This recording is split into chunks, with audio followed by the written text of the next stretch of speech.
Hello there, welcome to the Saroy channel. Wherever you are in the world, and loads of love to each and every one of you. I truly hope that you're doing remarkably well and that you're having a really lovely day and that you're keeping yourself very warm and getting that lovely hot cup of cocoa to keep you really nice and cozy, because we've got a lovely story for you tonight that you're just going to love. So before we get started, don't forget to subscribe to the channel, click the notification bell and the thumbs up, and let's get started with tonight's story. Dear Sarah and all your lovely listeners, my name is Priya and I'm from Delhi in India. And believe it or not, I had an idiosyncratic, outlandish Bigfoot encounter in Alberta, Canada in 2008, when I was staying at a really bewitching country cabin surrounded by wood green and a picturesque pond overlooking the most incredibly statuesque mountains. Of course, coming from India, I'd never heard of such an anomalous creature like Bigfoot before. I'm not sure, actually, that anyone here has actually heard of the creature known as Sasquatch. It was certainly the last thing that I ever envisaged encountering in Canada, but it would seem that my encounter was already preordained by the hairy man himself, as incredibly nonsensical and preposterous as that may sound. But you will soon understand why, as my story gradually unfolds, rather like a closed rosebud that slowly blossoms out into a full open bloom, revealing the full extent of its glory. For a long time I could not perceive what I'd beheld until I did my own research on the Bigfoot known as Sasquatch when I returned from Delhi. This was when I realised that the critter that I'd encountered was a Bigfoot, a hairy man, or a Sasquatch, or even Yeti, and I know that my life was forever transformed by that creature. Before I begin my story, let me tell you a little bit about myself. I was born and raised in Delhi, the capital of India, which is the largest democracy in the entire world, and is a very dynamic, social, vibrant and bustling city.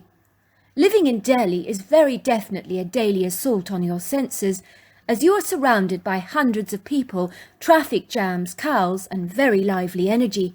Wherever you have people, you invariably almost always have drama, and that's what makes Delhi a very exciting, enthralling place. Some foreigners perceive Delhi as a filthy, sprawling metropolis filled with inequality, crime and tummy bugs. Although that is certainly true, there is so much more to this marvellous place than meets the eye. And the street food with the stalls selling delicious snacks and eateries are not to be sneezed at, because they are a cultural experience that is rich, expedient and exceedingly edifying.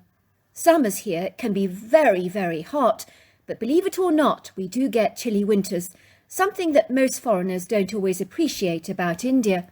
I live in a residential area in an attractive apartment block with my husband Raja in an affluent neighbourhood called Green Park. I work as a marriage investigator, which has become a thriving business since modern technology has changed the way Indian people search for marital love. This is often done online. Even today, India is a very conservative country, and 95% of Indian marriages are still all arranged. Divorce affects only about 1% of our population and is highly frowned upon. In previous generations, marriages were usually always arranged by the bride's parents.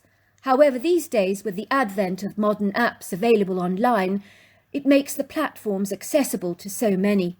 Parents don't necessarily always choose their daughter's or son's partner, which has made many parents feel very disenfranchised.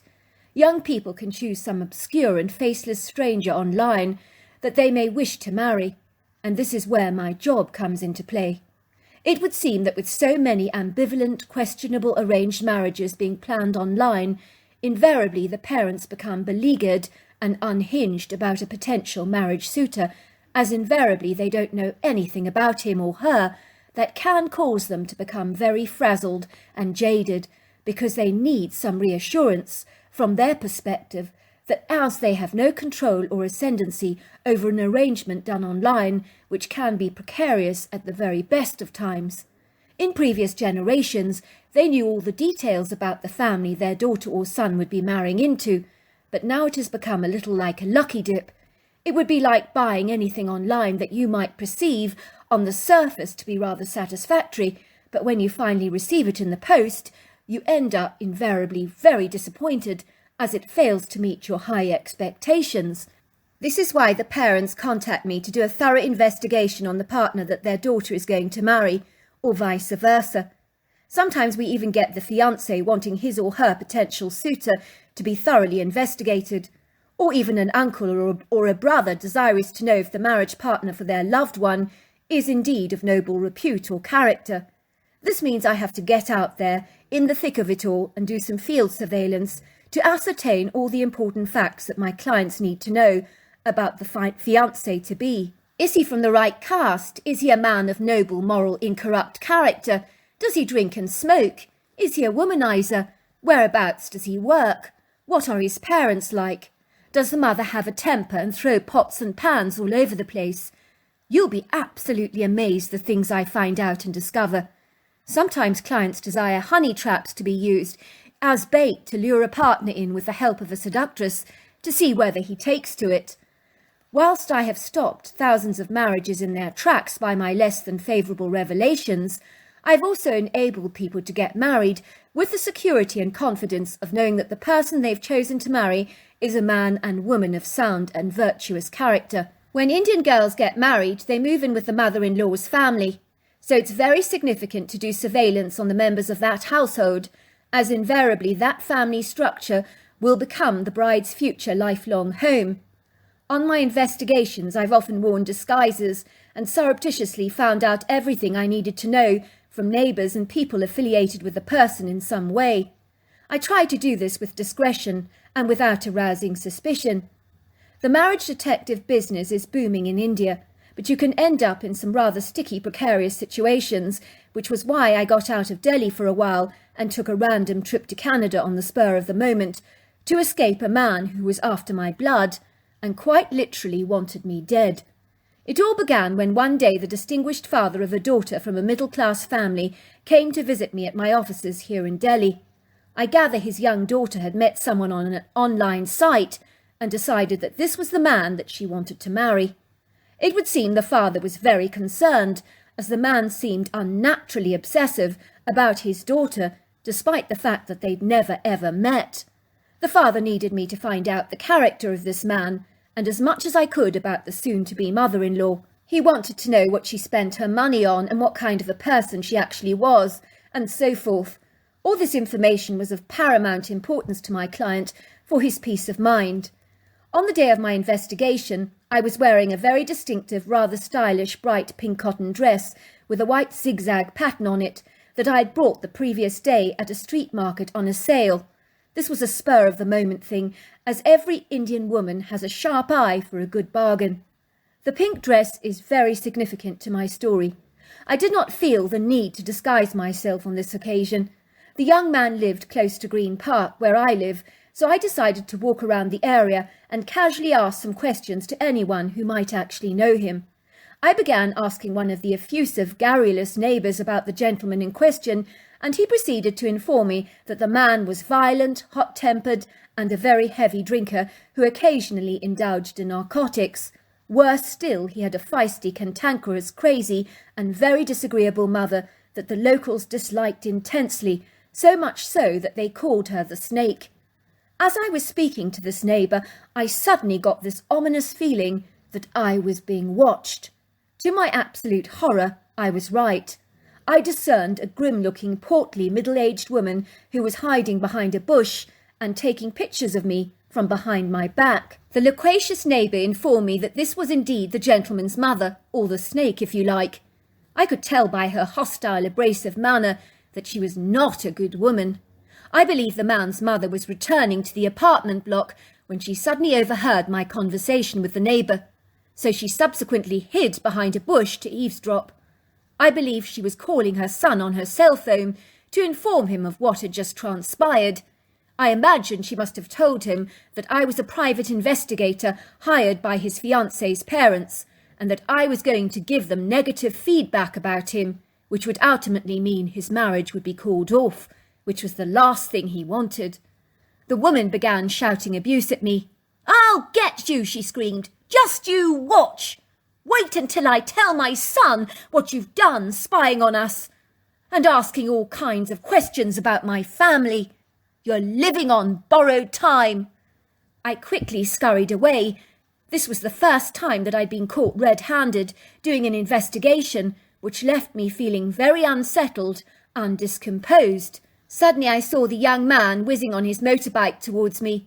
He'd received his mother's cell phone message and had been geographically close by and was speeding now in my direction.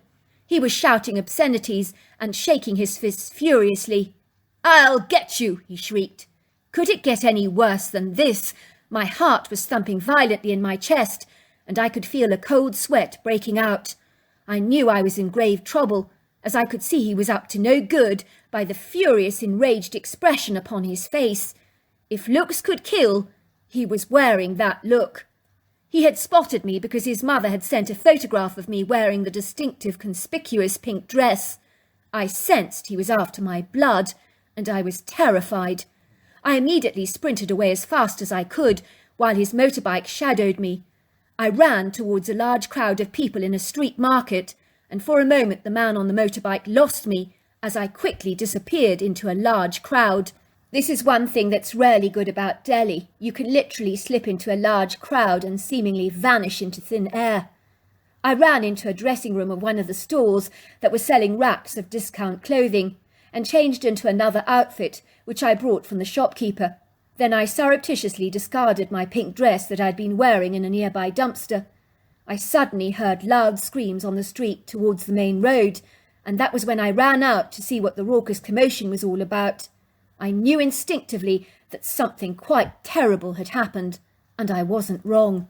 That was when I saw her. She was lying in the middle of the road, the poor young woman who looked much like myself, wearing the same identical pink dress that I'd bought a day ago in the market on a flash sale. I was informed by a couple of onlookers that a young man had deliberately pushed this woman in front of a fast-moving car and fled the scene. It would seem the police were just regarding it as an accident, despite being told by the onlookers that the young woman had been violently and intentionally pushed into the middle of the road. The poor driver looked absolutely mortified and kept saying, "I didn't see her! I didn't see her!" I felt so much compassion for him, but I also knew instinctively that the woman in the pink dress had been mistaken for me, and she had lost her life due to my bungled investigation and on my account. She had been falsely identified by the man on the motorbike because of the same dress that she was wearing, and she was a similar size to myself. I blamed myself for not being assertive enough. I learnt the poor woman was visiting from Mumbai, and it would only be a matter of time before the young man discovered he'd killed the wrong woman when I reported back to the parents about his character to stop the marriage. I knew he'd be after me once again. All he had to do was to get the details of my agency out of his fiancée, and I was dead. Unfortunately, here in India, people can sometimes get away with grueling and grisly crimes like murder. I know a lawyer who's always walking around with a couple of bodyguards here. He defends families who've beaten their loved ones to death simply because they dishonoured their family name in some way by running off with someone they fell in love with from a lower caste. In India, when a family is shamed by one of their offspring, some families consider it a crime punishable by death, and they will willfully take deadly action against that family member themselves. The lawyer I speak of has won all of his cases apart from one. When my husband learnt what had transpired in the market, he told me to leave the country immediately until things finally settled down in Delhi. I packed up my suitcase, bid my husband farewell, and booked myself an on-air Canada 14-hour, 45-minute flight from Delhi, India, to Toronto, Canada, and then I was taking a 4-hour trip from Toronto to Alberta. My husband and I had been planning this trip for a very long time, but not by manner of escape like this for me. But thankfully everything was up to date, including my visa and passport, so I was ready for my American or Canadian adventure, and even though it was all last minute, I was exceedingly excited about this solo off-the-cuff escapade. While I was on the last part of my journey, in the second aeroplane flying from Toronto to Alberta, I sat next to a very charming gentleman who told me if I wanted to stay in a whimsical cabin in Alberta, his parents had one that they rented out on their land. He gave me the details of the place. "You'll love it," he told me. "It's beautiful in a remote part of Alberta, surrounded by exquisite scenery, and my mother will order anything that you need. The place is exquisitely beautiful, and it's kitted out as she rents it out very regularly. And the very good news is it's available now because they had a last-minute, all-of-a-sudden cancellation, which never ever happens normally. The place is usually booked up 2 years in advance. I told him to contact his mother at once and to inform her that I'd love to take the cabin. When you've lived in India all your life, surrounded by tons and tons of people, it is hard to express to you how mesmerising the Canadian landscape is. I remember staring out of the taxi window, just being in awe, in rapturous awe, at the undulating whimsical prairies, grazing pastures, quaint barns, farmhouses, statuesque mountains, glaciers, lakes and ponds that we passed on our journey. The first thing that got my attention is the sheer size of everything, and the feeling of never-ending space is just so mind-blowing and boggles the senses. Finally, the taxi took a turning down a long rural road, proceeding to take a few more turns here and there, until finally he took a left-hand twist in the road, ambling down the steep rocky pathway that was precariously bumpy, with a sign that read Swallow's Nest Cottage. We drove through the open gate down a long turf-lined driveway towards a quaint, charming cabin that was nestled in an enchanting little clearing that overlooked a beautiful silvery pond that was flanked by a line of vertical alpine trees. In about a 3 o'clock position, 200 yards away from the rustic cabin, was a tall, towering row of alpine trees that stretched back quite a way back on a high mountainous elevation of sumptuous thick forest. I got out of the taxi, paid the driver, and watched him driving away down the long, windy driveway. I stood there motionless, like a statue frozen in time, as I absolutely marvelled at the ravishing, panoramic views that I was beholding.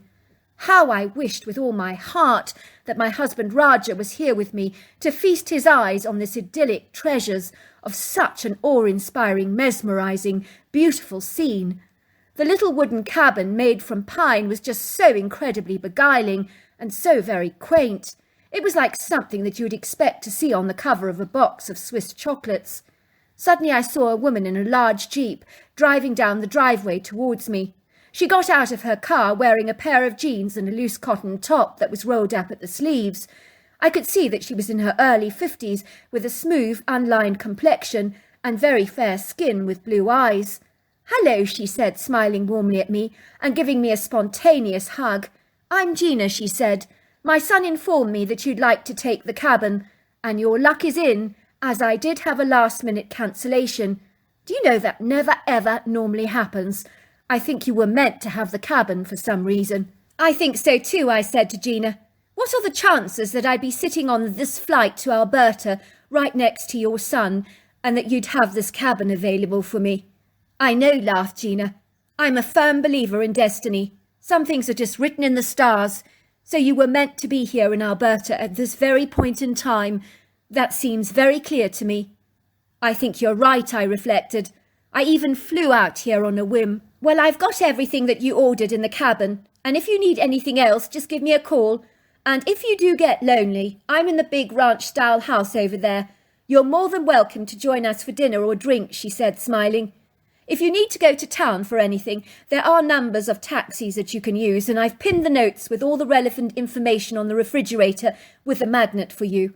Everything you need is in the cabin, like bear sprays, fishing rods and the likes.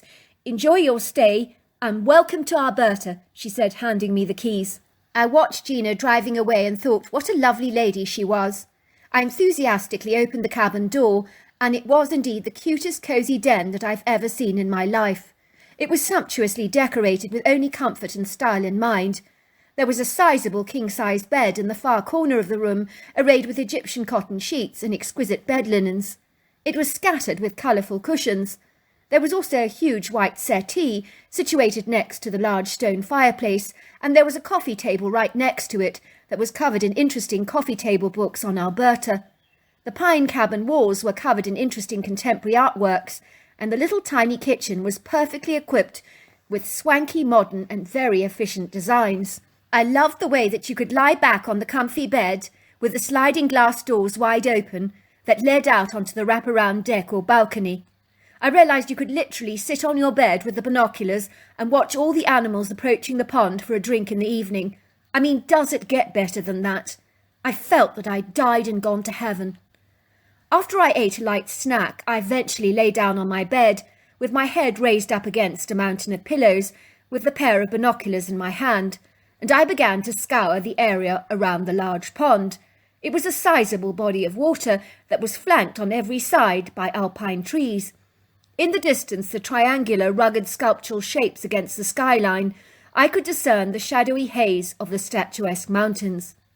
The fading blue sky was now dappled in grey as the sun finally began to set, and it was painted in resplendent yellow tangerines and golds, almost as if an artist with a large paintbrush was splashing the escarpment in flamboyant, pretty colours. I knew before long that darkness would ultimately descend over the valley. With my binoculars I scanned the water, and just as I had anticipated, I discerned some deer trotting towards the water's edge and lapping up the water while their white tails twitched.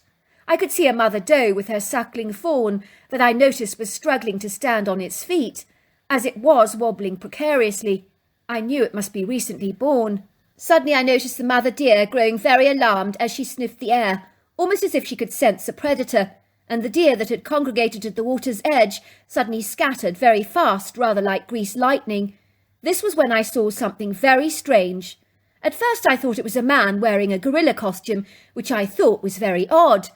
It was only when I studied the man through the binoculars clearly that I realised what I was discerning was not a man, for indeed no man could be this large, for I have never seen a man that was easily over 10 foot tall, 3 feet wide, and 900 pounds. I could also discern that as the critter moved, so did his sinewy muscles beneath his hair, so I absolutely knew that this was no costume, and that left me feeling very perturbed, rattled, and exceedingly unsettled.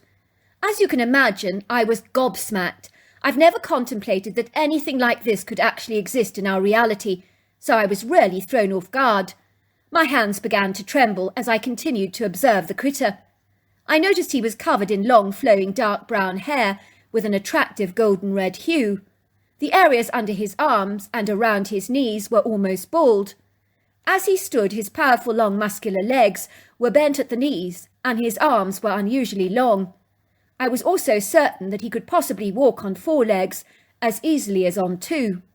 I was astonished by the sheer dense weight of this creature. How could anything this hefty stand on 2 feet with such agility and grace? A human of a similar weight would barely be able to walk even a couple of steps, and yet this creature stood tall with ease. I noticed the head was shaped rather like a pyramid and seemed to flow into his shoulders, and there was no evidence of a neck. I gasped as my binoculars focused on the creature's face, because I could see a distinct humanness in his gait, but also in that face of his. I observed that the face was long but broad, with a very pronounced brow ridge that was acutely wrinkled. The skin was the texture and colour of a rhino. The nose was very flat and exceedingly wide, and the deep-set dark eyes were treacle in colour. The creature was standing on the edge of the pond, scratching his head. I discerned that he was definitely immersed in thought. Then he began to wade in the water's edge, until finally he let his body down into the water and began to swim. I wondered where he'd gone because he vanished, and then his head reappeared again, and I realised he'd gone under the water and held his breath for a considerably long period of time. All of a sudden the grey sky grew darker and the night began to roll in fast. I did observe the critter getting out of the water. He shook off his coat rather like a dog, and then just vanished from my sight. I could not believe what I'd seen, and before long I began to feel my body growing very sleepy. I left the large sliding doors of my bedroom and deck area wide open because I enjoyed the cool breeze of the fresh mountain air blowing gently against my face on this soulful warm night, and I loved listening to the sounds of the crickets and the frogs. I was exhausted from my overseas flight as I had travelled economy class, and you never ever get a decent night's sleep on those cramped seats. So as you can imagine, I fell asleep very, very fast. I was awoken in the middle of the night to a very strange, curious shuffling sound. It really sounded like large feet moving across a wooden deck, trying desperately hard to be quiet, but not quite succeeding. I looked up to see 3 huge, towering silhouettes with red eye shine staring down upon me on my bed. I was absolutely terrified. If I had not known any differently, I would have believed I was being visited by ghostly apparitions or creatures from another world. The soft, gentle light of the full moon, combined with one of the inside lamps that I'd left on a nearby coffee table, highlighted the critters' large bodies. I couldn't believe what I was seeing. These creatures ranged in height. The smallest one was about 7 foot, and the tallest 10 foot, and he was the one that I'd seen in the pond earlier in the evening. They were covered in long, flowing hair, and although their eyes exuded a menacing red eye-shine, I did not discern a negative energy at all. On the contrary, I sensed that they were peaceful, non-threatening, and actually quite congenial. But I sensed they wanted something from me. But what it was, I could not imagine. I was in such a half-dazed, sleepy state that I almost discerned that I must be dreaming. No, this couldn't really be happening to me, surely. I must be having a lucid dream. I sat up more clearly, straightening up my torso so that I could sort of get some perspective, and I stared up at the creatures in bewilderment, realizing that they really did want my attention, as they were so focused on me. What were they doing in my bedroom? Why were they so interested in me? And what on earth did they want? I think these critters are telepathic, because the largest creature seemed to hear my thoughts as if they were audible words. I mean, how is that even possible? He reached out and handed me a long necklace of eagle's feathers that was strung on a leather thong of some kind. I took the feathers from the critter, and then they continued to stare at me for a moment, and then they just glided out of the room and were gone from my sight. By this time I was wide awake, and I was shaking so much that I quickly closed the sliding doors behind me and locked them. I ambled to the kitchen and made myself a large mug of tea to compose myself. What the heck, I kept thinking, what the heck did I just see? And why did they give me a necklace of eagle's feathers? It was very, very strange. The next morning I hastily made my way back to Gina's ranch-style home, and I was so happy to see that she was in the front yard, feeding her chickens. She looked up at me in surprise. "How have you settled into the cabin?" she asked. "Is everything to your liking?" "Of course," I said. "May I just take up 1 minute of your time? I need to ask you something very strange and nonsensical, but I would so value your opinion on the matter." "Now you've got me intrigued," she said, smiling. "Let me rustle up a nice cup of coffee for you, and you can tell me all about it." I recounted my tale to Gina, and her eyes grew as wide as saucers.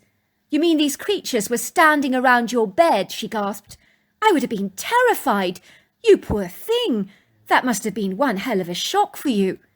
I proceeded to hand her the necklace of eagle's feathers, which she studied curiously. "They gave this to you?" said Gina, looking perplexed. "I wonder why." "I tell you what I'm going to do. I'm going to call my Native American friend Arlo. Arlo actually means spiritual guide, and he's blessed with a second sight. He might be able to tell you what this is all about." Before long, Arlo arrived at Gina's home, and I told him what had happened and the strange visitors I'd received during the night. He was an older man with a Native American appearance and a long mane of dark hair that was tied back in a ponytail. Arlo took the eagle's feathers, closed his eyes, and focused on them. He held them in his hands for a very long time. "You had an encounter with the guardians of the forest that we Canadians call Sasquatch or Bigfoot. These creatures are not just physical.